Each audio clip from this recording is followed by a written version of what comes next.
aos amigos do chat. Primeiramente, pensamento positivo que é possível reverter essa situação, como o Chacon falou anteriormente. E o resumo do jogo é mais ou menos, é bem isso aí que você falou mesmo, né? Todos os jogos que eu assisto da LDU, jogando em casa, o começo do jogo, pelo menos, é um negócio avassalador, né? Que é aquele desespero, aquele Deus nos acuda. E não foi em momento nenhum. Com 1 minuto e 45, eu estava na transmissão ontem aqui pelo AT, o JP que estava na narração, ele me chamou. Ô, Renan, o São Paulo tá com a bola. Eu falei, é isso aí. Mas vamos esperar mais 5 minutinhos para ver. Passou 5 minutos, pô, a gente continua controlando o jogo. Opa, é isso aí, vamos esperar mais 5 minutos. E foi passando, foi passando. Até que, numa única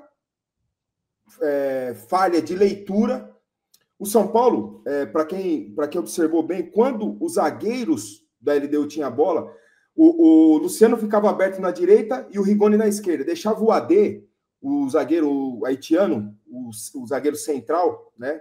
O Lima. Bom zagueiro, hein? É bom zagueiro, só que Adé. Adé, desculpa. Meu francês não é tão bom quanto o seu, Chacon. Não sei se é AD, não sei, mas é muito bom.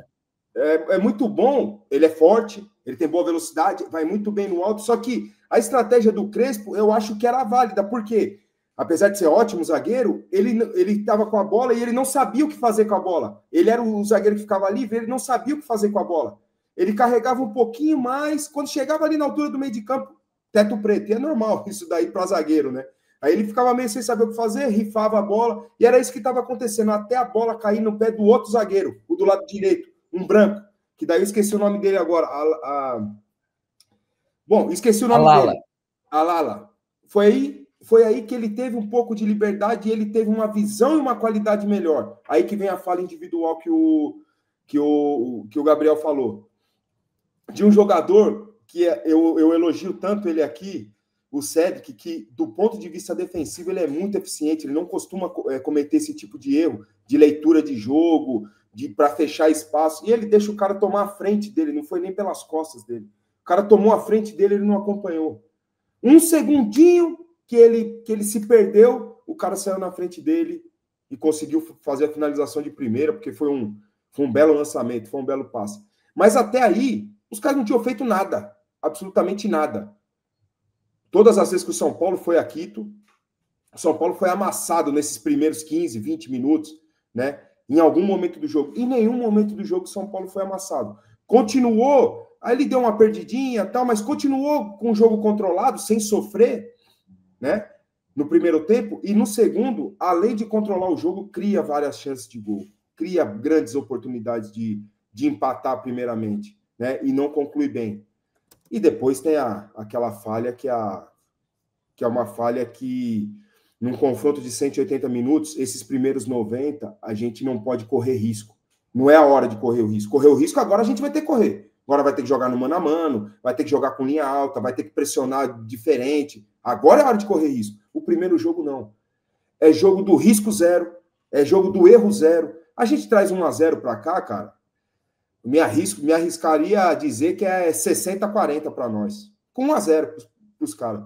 Com 2, é possível? É possível. Só que a obrigação de fazer 2 é que aí já mexe muito com o mental também. Agora tá pelo menos uns 60-40 para eles. Não sei se tudo isso. Por quê? Mas mais ou menos. Equilibra mais, né? Equilibra mais. Por quê? É claro, Chacon, pelo menos na minha visão, é claramente, é muito claro que tecnicamente São Paulo é muito melhor do que o LDU. Isso ficou muito claro. O São Paulo é muito melhor treinado que a LDU. Só que numa obrigação de fazer pelo menos 2 gols de diferença, aí fica diferente a situação. Entendeu? É essa a minha preocupação. O mental. O trabalho que o Crespo vai ter a partir de hoje, a partir de agora, com o mental desses jogadores. Certo? É aquele negócio, tornar aquele Morumbi hostil, aquele negócio, aquela festa, aquele, né? E é isso que vai também ajudar a gente conseguir passar. Mas de um jogo que eu esperava completamente contrário do que aconteceu, e a gente sai frustrado, com 0-2, para trazer para casa, diante de uma situação completamente controlada. Se fosse um jogo de amasso, como em algum momento eu esperava que fosse, muito por causa da altitude, muito por causa da parte física, falava, porra, saímos no lucro, vamos para cima. Mas não foi. Não foi. E esse gosto amargo que me incomoda um pouco. Um time... E aconteceu com o Flamengo depois, 2 horas depois aconteceu a mesma coisa com o Flamengo. Um time até com mais qualidade do que o nosso fez a mesma merda. E vai levar, vai ter uma pica lá para La Plata. Mas enfim, falando do nosso lado, pô, cara, Libertadores é um campeonato completamente diferente, bicho. Você não, tem coisas que você não pode correr o risco. E o erro ali no segundo gol não é de um, são 2 jogadores. Primeiro, o Ferrarese, que dá uma bola, e esse é o beabá do futebol, né? Quem treinou futebol aí, desde o dente de leite lá, do sub-12, 11, 13, sub-15, não, bola no meio, só com muita segurança, quando o cara estiver muito sozinho. Se não, facilita, não corre risco. Pô, cara, você joga a bola no meio. Pra frente e briga pela segunda bola lá na frente, pô. Perdeu a bola lá? Azar. Aqui não. Nessa zona, o cara tomou a bola e tá na cara do gol, mano. Ele tomou a bola e em 2 segundos ele ficou na cara do gol. Então, esse tipo de risco que me incomoda, que não precisava correr, cara. Você ter coragem é uma coisa. Você colocar a situação em risco é outra completamente diferente. Eu gosto quando o São Paulo sai jogando bonito, mesmo por dentro, né? O Marcos Antônio tem muita qualidade para fazer isso, porque ele mapeia muito bem o campo, ele já sabe que não foi o caso do Pablo. Ele recebeu uma bola apertada, nisso que ele girou, ele dominar e deu uma escapadinha, o cara já tomou a bola, esquece, entendeu? Mas eu vejo o nosso time muito à frente do deles, muito superior tecnicamente, muito melhor treinado, e vou falar de um ponto muito positivo para o jogo de ontem. O Mailton. Eu fiquei com medo da entrada do Mailton, não pelo jogador, não, né, mas ele, por causa de uma estreia, você entrar com 0-1 numa altitude, um jogo de Libertadores para fazer a sua estreia, não é fácil. E ele se comportou muito bem, cara. Eu acho que ele foi muito bem no jogo ontem. E tem uma coisa importante também, que é a bola parada. Ele bate muito bem na bola, né? Então temos aí uma alternativa importante para o jogo de domingo e para o jogo de volta. Para o jogo de quinta-feira também. Gostei muito da entrada do Mailton.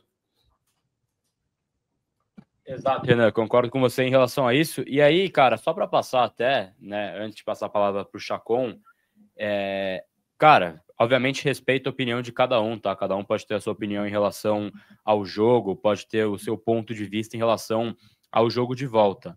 Agora, esse discurso derrotista antes da bola rolar no Morumbi, eu não consigo, assim, cara, digerir por parte do São Paulino, tá? Porque o cara que é corintiano, o cara que enfim, que é palmeirense, santista, ele pode falar, já era, acabou, perdeu, tal. Agora, o São Paulino, irmão, é em casa. É 2-0 para a LDU, concordo com vocês, eles vão fazer cera, vão, né, tacar no chão, vai ser aquele jogo chato de ser jogado. Mas a força da torcida também. O São Paulo pode começar o jogo como fez, né, contra o próprio Atlético Nacional, que a gente começa em cima, começa...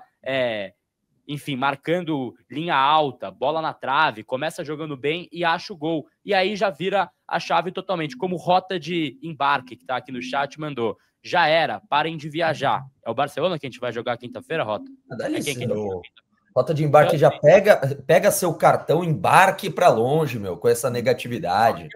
Vá para outro canto do mundo. Ontem até, e aí eu sei que a gente sempre tira figura, né, que é talvez um ponto fora da curva, e a gente descasca aqui, e eu sei que a grande maioria não é assim. Mas ontem no Twitter, né, um cara veio me escrever assim, falou, já era, gastei dinheiro com essa bosta pro jogo de volta. Vende ingresso. Cara, nem vai, vende o seu ingresso. Assim, pô, devolve, tem 72 horas, você pode devolver e pegar seu dinheiro de volta. Exato, melhor, né? Então, assim, é o cara que vai pro estádio. Quem não acredita, irmão, fica em casa. É mais fácil para você e mais fácil para quem quer ir pro estádio. Ponto. Tá e caro. Melhor pro São Paulo. E melhor pros outros. Vai ter alguém cantando lá no estádio. Entendeu? Melhor, porque o cara já vai com esse ânimo, o cara já não vai se dedicar, o cara não vai cantar, o cara não vai apoiar. Então não vai, amigão. Então não vai. Porque aí, esses 11 jogadores, eles precisam de apoio. E aí, Renan, com outra coisa também, né? Que aí o cara me escreveu depois e falou, mas eu gastei tantos reais nesse ingresso. Fala, cara, válido você falar isso, porque o preço do ingresso não é camarada para esse jogo. Concordo com você, mas é uma escolha. Você não gasta ingresso para ver o São Paulo ganhar, não é um shopping, um cinema, né? Que você gasta o ingresso e vai ver o filme, você espera exatamente aquilo. Ir para o estádio é um ato também de, assim, fazer o São Paulo ganhar, não é você assistir o São Paulo ganhar. Então tem um pouco disso também. Acho que tem que ter essa postura e, de novo, cara, mais uma vez, eu sempre falo, o jogo de Copa Libertadores é um jogo para, assim, você ir, para você sair sem voz, para você acreditar. Tá difícil? Tá. É inviável de forma alguma. O São Paulo do Fernando Diniz fez 3-0 na LDU em 2020, cara. E era um time diferente, é verdade. Acho até que era um time inferior que a gente tinha e um time melhor que eles tinham naquela ocasião, pegando peça a peça também, né? Que a gente tomou 4-2 na volta naquela Copa Libertadores. Acho que foi 2020, 2021. Mas assim, cara, é algo, Renan, que eu acho que é completamente viável, como você pontuou. E aí, Chacon, queria o seu comentário em relação ao jogo, né, em relação ao jogo de ontem, a esse 2-0, mas também ao jogo de volta, né? O que você pensa em relação a essa partida? Bom, vamos lá então, Gabriel. Um abraço para você, um abraço para o Renan, para o pessoal que nos acompanha sempre, nossa audiência leal e que sempre está conosco. Bom, o negócio é o seguinte, eu esperava um pouco mais de sofrimento do São Paulo, e é louco o futebol, né? Porque o São Paulo, aí sim, no primeiro jogo contra o Atlético Nacional, foi amassado. Foi um jogaço por parte do time colombiano. Jogou muito bem, muito superior. E o jogo foi 0-0. Com 2 pênaltis para os caras. Um desperdiçado, o outro defendido. Oi? Bola na trave. Bola na trave. Um amasso dos caras. E foi 0-0, né? E aí, ontem, o São Paulo não é amassado. Eu esperava mais dificuldade, eu não esperava o São Paulo sendo amassado. Esperava um São Paulo tendo dificuldade, sentindo altitude. Um São Paulo que iria sofrer bastante com chutes a gol. Mas o primeiro chute a gol da LDU foi o gol do... não é Martínez o nome dele? Ramírez. Primeiro gol do Ramírez. Primeiro chute a gol dos caras. O São Paulo, até o momento do gol, e ele sente o gol, quando ele sofre o gol, ele cai de produção de forma vertiginosa. Parece um São Paulo antes do gol, um São Paulo depois. E depois ele vai retomando ali um momento de tranquilidade em questão de posse de bola. Mas o São Paulo tinha o domínio da posse, tempo de bola, ações defensivas completamente tranquilas. Não estava sofrendo. E eu acho que esse era o mais importante para essa partida. Não sofrer. Ficar tranquilo. Administrar o jogo. E o São Paulo estava fazendo isso até uma desatenção. Não só do Cédric, viu, o Renan? E que ontem, quando a gente estava falando de uma provável escalação, né? E eu falei, talvez para esse jogo o Cédric seja a melhor opção mesmo na lateral direita por 2 fatores. Primeiro, o Mailton nunca jogou pelo São Paulo. Você vai botar ele para estrear como titular na altitude de Quito contra a LDU num jogo mata-mata? Acho que ninguém colocaria. Tem que ser muito, sabe, muito kamikaze para fazer um negócio desse. E o segundo ponto é que ele é bom defensivamente. Então eu falei, acho que combina a situação para o Cédric ser o titular. E aí é uma desatenção dele, Renan, mas eu acho que é uma desatenção das costas do Ferrarese também. Que o lance foi no meio ali dos dois. Tanto que o Cédric, ele fica uma fera com o Ferrarese depois. Posso falar rapidinho, Chacon, a respeito do lance? Com certeza. Não temos, né, Gabriel? Não podemos, né? Não, o jogo Comebol não dá para mostrar, né? Não podemos. Apesar de ele sai, como que eu explico aqui? Tá, o Cédric e o Ferrarese. Aqui tá o Cédric e aqui tá o Ferrarese. Ele sai daqui e passa pela frente, nas costas do Ferrarese, mas pela frente. Mas ele sai daqui, Chacon. Então ele tá no campo de visão do Cédric. Não, eu concordo. A maior parcela de Ferrarese, nesse lance específico, na minha visão, o Ferrarese não tem muita responsabilidade, porque o cara não estava nas costas dele. Ele tava de frente, o Cédric está de frente e está no campo de visão dele. Quando ele corre, ele passa na frente do Cédric. Então, mas aí esse é o ponto. O Ferrarese, ele ficou focado, se eu não me engano, no Alzugaray, que estava no meio ali da zaga, e estava com 3 zagueiros. Sim. E aí, o que eu penso que foi o erro do Ferrarese nesse lance é que você já tem outros 2 cuidando dessa marcação, ou pelo menos um na marcação individual, que é o zagueiro central, que seria o Arboleda. Sim. E aí o Ferrarese, ele começa a correr para dentro, enquanto o Ramírez entra no meio dos 2 e o Cédric não acompanha. Eu acho que a maior parte da culpa é do Cédric, de não prestar atenção. A responsabilidade, não vamos falar em culpa. Responsabilidade. Culpa, beleza, perfeito. A responsabilidade era do Cédric. E, sabe, passou no meio com muita tranquilidade. Quem sabe uma falta de comunicação. Se ele não vai conseguir acompanhar o cara, Ferrarese, grita pro cara, porque em momento nenhum você vê o Ferrarese em alerta. Tipo assim, ó, gritou meu nome, opa, peraí. Sabe, em momento nenhum você vê isso. Então, além dele não ter reagido mais rápido à ação do Ramírez, ele também não comunicou o Ferrarese. Por isso que eu coloco muito mais, ou quem sabe toda a responsabilidade na ação do Cédric. Ou na falta de ação do Cédric, na falta de... Agora, Renan, vai lá. Eu acho também que é uma bola de vídeo da história do Cédric Soares. De fato, ele fez um jogo horroroso ontem, ponto.